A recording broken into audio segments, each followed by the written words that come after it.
जय श्री राम। आप सभी का जीवन मंगलमय हो। भारत संस्कार मंच यूट्यूब चैनल पर आप सभी महानुभावों, श्रेष्ठ जनों, सज्जनों का वंदन, अभिनंदन एवं स्वागत है। ये नवरात्र का परम पर्व शुभ अवसर है। सत्य धर्म, सनातन धर्म के साथ संयोग करने का, संधि करने का, ये ऋतुओं का संधि का शुभ अवसर है, जिसकी संधि होती है सत्य के साथ, संसगति होती है, सत्य की संगति होती है, उसकी सद्गति होती है, सद्बुद्धि होती है, सद्भावना होता है, जीवन पूर्ण काम होता है। वो सत्य में ही जीता है, सत्य में ही मरना भी उसका सत्य के लिए, सत्य धर्म के लिए जीने के बराबर होता है। वो मरकर भी नहीं जीता, नहीं मरता, लोगों के स्मरण में रहता है, अपने वंश के रूप में रहता है, वंशानुगत परंपराओं में रहता है। शरीर की अवस्था में परिवर्तन होता है, नाम की में परिवर्तन नहीं होता। वो अपने नामों के रूप में, नाम शरीर समाप्त होता है, शरीर का अवकाश होता है, देहावसान होता है, लेकिन नाम का नहीं होता, वंश का नहीं होता। अपने वंश के रूप में वंश होता है, उसी में उसके विचार सन्निहित रहते हैं, उसका खून सन्निहित रहता है। सिर्फ वो स्वर्गीय हो जाता है जब शरीर का देहावसान होता है। यानी जो सत्य है वो नित्य है, निरंतर है। नित्य निरंतरता बनाए रखें, उसी को परम सुख, परम कल्याण, परम शांति, परम गति, परम आनंद, परमानंद कहा गया है। तो उस परमानंद के लिए, सद्गति के लिए के समर्थन में, सत्य धर्म के समर्थन में अधिक से अधिक subscribe, like, share, follow, comment करके इसका जय जयकार करें। जो झूठ में जीते हैं, झूठ में मरते हैं, झूठ के लिए ही उनका जीवन हो गया है। झूठ को फैलाना, धर्म को फैलाना, भय शंका में स्वयं रहना, दूसरों को रखना, वो अवशेष हैं। वो दुर्गति को प्राप्त करते हैं, दुर्भावनाओं को प्राप्त करते हैं, जीवन में कलंक को प्राप्त करते हैं। इसलिए सभी की सद्गति हो, सभी का शुभ हो, सभी का कल्याण हो।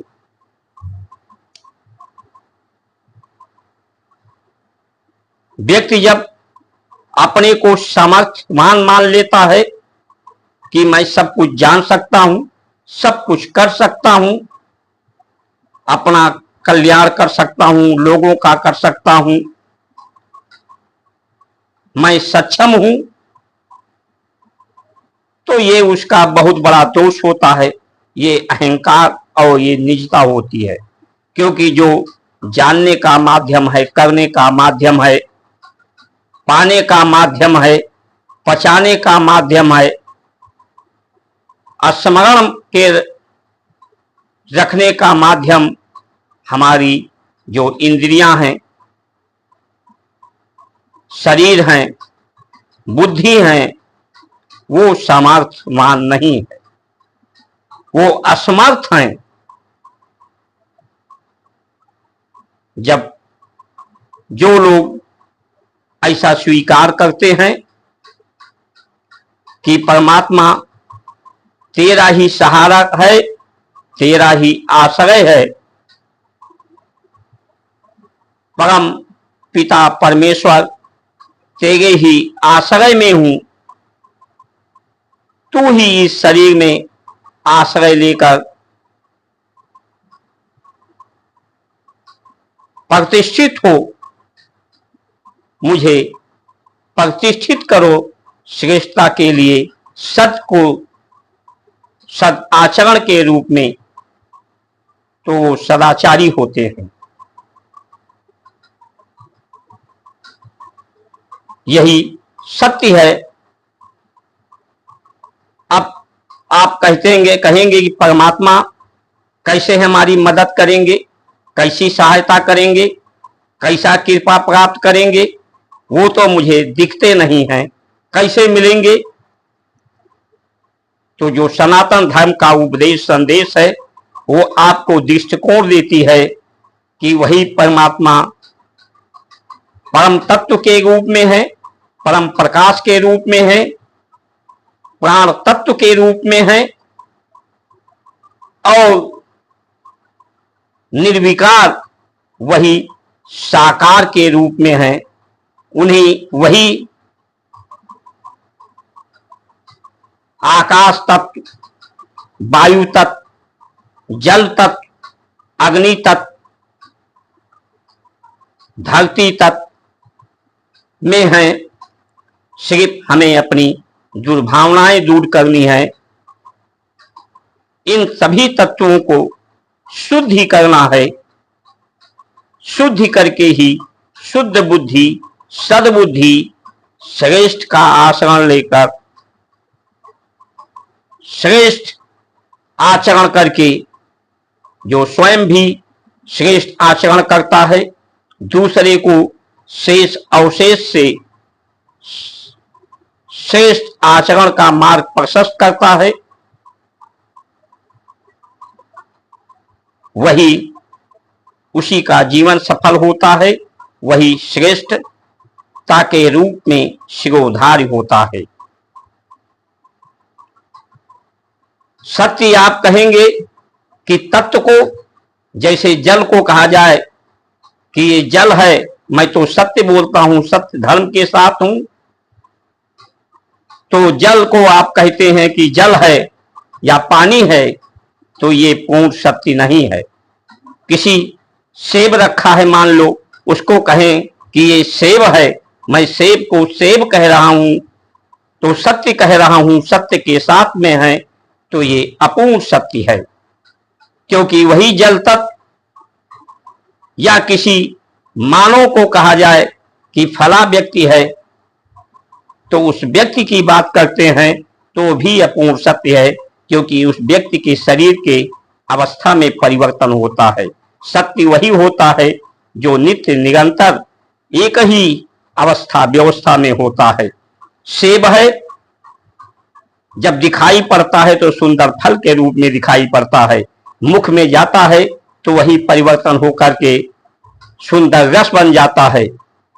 पेट में जाता है, जब पचता है तो पच करके कुछ मल बन जाते हैं, मूत्र बन जाते हैं, जो धरती में मिलकर फिर मिट्टी मिल के समान हो जाते हैं। जो रस होते हैं वो सुंदर रस बन के सुंदर रक्त बन जाते हैं, सुंदर अंग बन जाते हैं, सुंदर कर्म उससे होती है, शक्ति के रूप में परिवर्तित हो जाते हैं।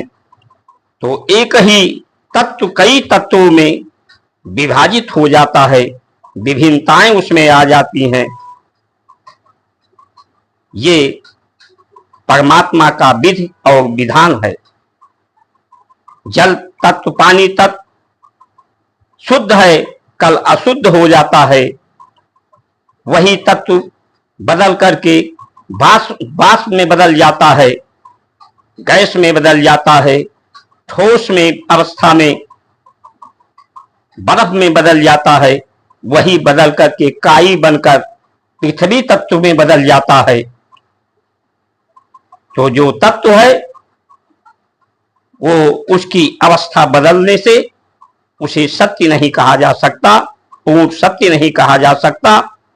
पूर्ण सत्य क्या है? जो नित्य निरंतर है, परम गति। ये गति जब तक शरीर है तब भी, शरीर नहीं है तब भी, संसार में की गति और शांति, सुंदरता, ये अवस्था नित्य निरंतर रहती है, सभी अवस्था में रहती है, सभी काल में रहती है। तो जिसमें नित्य निरंतरता हो उसी को सत्य कहा गया है, वही को सत्य धर्म कहा गया है। ये शांति की व्यवस्था, शांति की कामना, इच्छा सभी जीव जंतुओं में एक समान से है। सुंदरता की इच्छा सभी में एक समान रूप से है। सहयोग सबको चाहिए, इसकी इच्छा सब में एक समान है। सुगंध की कामना, शुभकामना सबके साथ एक समान, इसकी कामना सबको है। तो जो कामन हो हर अवस्था में, एक ही अवस्था में, इन अवस्थाओं में सामंजस्य बैठाने की, इसे शुद्ध करने की, शुद्ध करके तन मन चित्त बुद्धि, मन की शुद्धता हो, निर्मलता हो, इसमें शांति हो, गति में सामंजस्य हो, प्रकृति में, ब्रह्मांड में, धरती में भी पवित्रता, शांति हो, निर्मलता हो, उनकी गति में गतिरोध ना हो, दुर्भावना ना हो, सब में सद्भावना हो। यही सत्य है और यही सत्संग है। इसी के समर्थन में रहना, ऐसे श्रेष्ठ की शरण में रहना, वही परमात्मा साकार रूप में भी, प्राण के रूप में भी, साकार स्वरूप के रूप में परमात्मा सत्य, परम सुख, परम शांति, परम गति से आप दूर नहीं हैं। उसी का सानिध्य, उसी का साथ, उसी का सहयोग, उसकी कृपा सदैव सबको प्राप्त है। सिर्फ ये हमारी असमर्थता, हमारी दुर्भावनाएं, हमारा अहंकार, हमारी निजता, निजी स्वार्थ ही इसमें बाधक है। अपवित्रता, दोष, दुर्गुण, प्रदूषण ही इसमें बाधा है। और इस बाधा को दूर करने के लिए सबको साहस तैयार होना चाहिए। जो लोग लड़ रहे हैं आज विश्व में जाति धर्म देश के नाम पर, वो झूठे बेईमानी में, झूठे में जीने वाले, झूठे में मरने वाले वो लोग हैं। इसलिए झूठ फैलाना, बेईमानी करना, बेईमानी होने देना, बेईमान तंत्र, झूठ तंत्र सबसे संज्ञेय अपराध है। झूठी साक्ष्य देना, झूठा तर्क देना, झूठा